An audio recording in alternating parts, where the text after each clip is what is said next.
Dans cette vidéo, on va parler de confiance en soi. Un thérapeute qui avait lancé une formation pour reprendre confiance en soi, ce qui est très bien et ce que j'approuvais totalement. Mais le problème, c'est que dans l'instant d'après, il parlait d'image de soi. Et là, il y a un problème. Car il ne faut pas confondre entre la confiance en soi et l'image de soi. Les deux sont liés mais complètement différentes.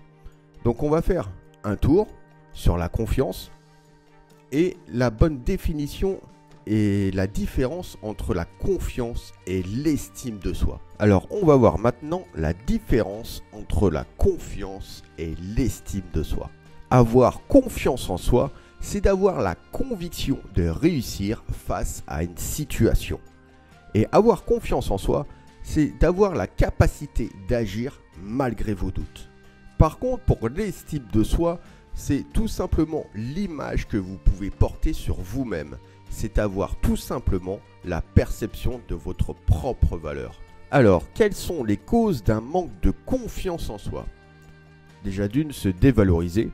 C'est l'une des causes principales d'un manque de confiance en soi. Avoir un esprit négatif. Avoir un entourage négatif. Se positionner comme victime. Être perfectionniste envers soi-même et ignorer ses émotions négatives et les étouffer. Une personne qui a un manque de confiance en elle, elle s'expose ainsi à passer à côté de sa propre vie.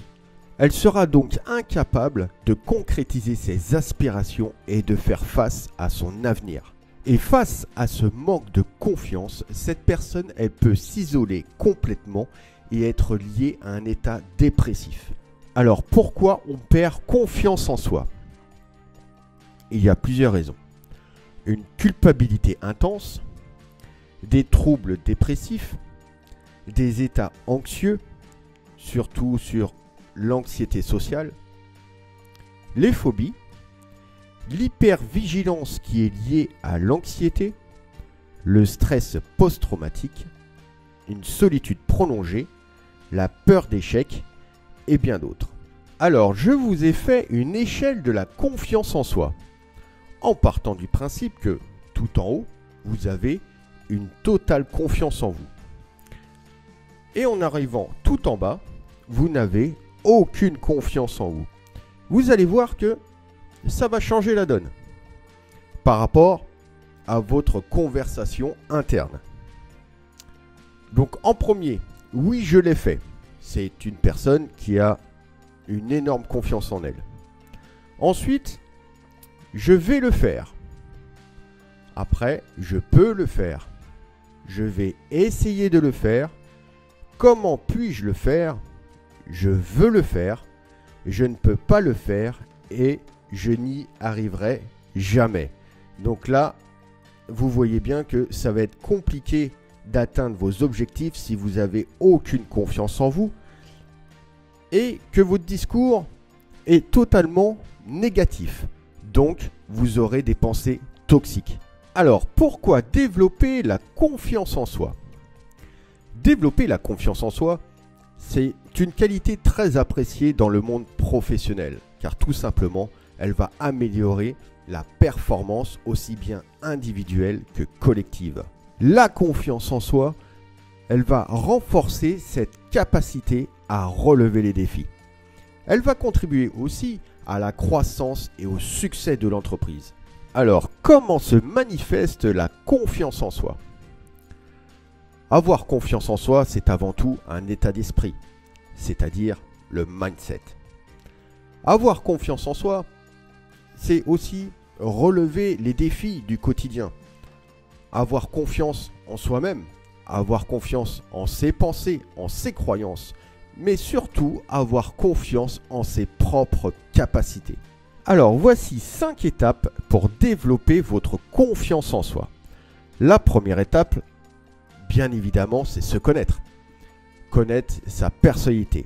C'est tout simplement se connaître, c'est connaître son fonctionnement.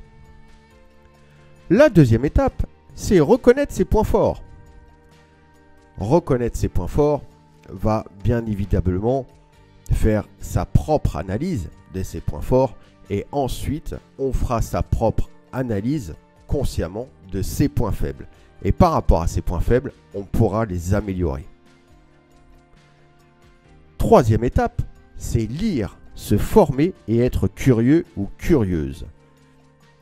Alors, lire, se documenter, il y aura un impact important sur votre cerveau et votre confiance en vous-même.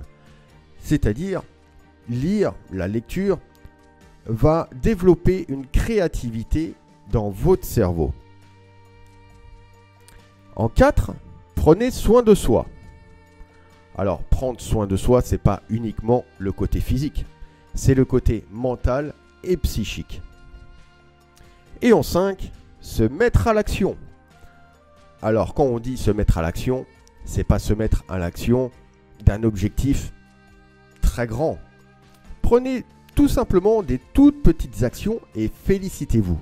C'est-à-dire que dans une journée, si vous avez été capable de faire 1 ou 2 actions, dites à vous-même tout simplement que je suis content ou je suis contente d'avoir fait ces actions car en temps normal, je n'aurais pas réussi.